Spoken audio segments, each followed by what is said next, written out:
Thank you, Mr. President. The Security Council is sending a clear message to North Korea today. Stop firing ballistic missiles or face the consequences. The members of this council, including 3 of North Korea's closest neighbors, agreed that North Korea's missiles are a threat to international peace and security, and that the international community must respond to the threat. It is long past time for North Korea to see the writing on the wall. The international community is coming together to take action, and the pressure will not cease until North Korea complies fully with this Council's resolutions. North Korea's provocative and illegal missile launches are a direct threat to the security of numerous countries, including my own. Missiles have already fallen perilously close to South Korea, Japan, and most recently, Russia.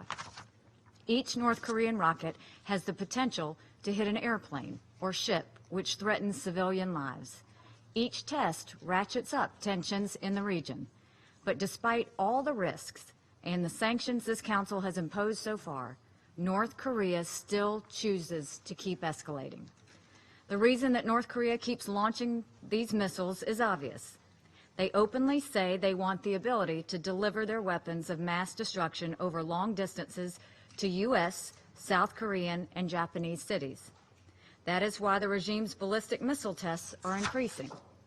With each launch, North Korea gains valuable technical data to make even more progress. But bit by bit, North Korea wants to extend its reach. The Security Council has rightfully and repeatedly condemned these launches and required North Korea to suspend all activities related to its ballistic missile program. Foreign ministers gathered here 1 month ago to demand that North Korea stop.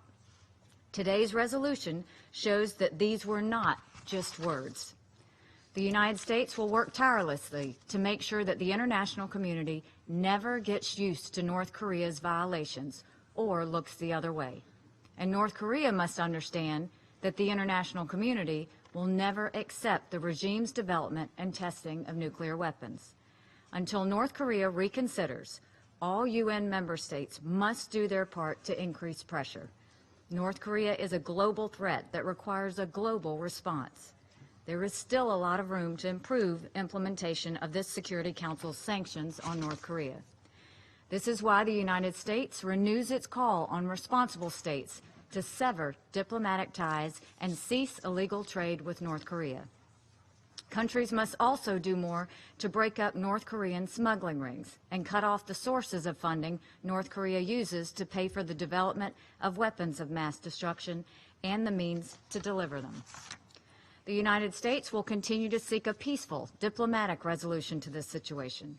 We want a negotiated solution, but North Korea must fulfill its basic obligations by first stopping all ballistic missile launches and nuclear weapons testing, and taking concrete steps towards getting rid of its nuclear weapons program. Our goal is not regime change.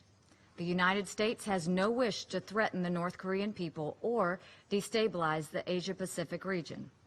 And we have never closed the door to dialogue with North Korea.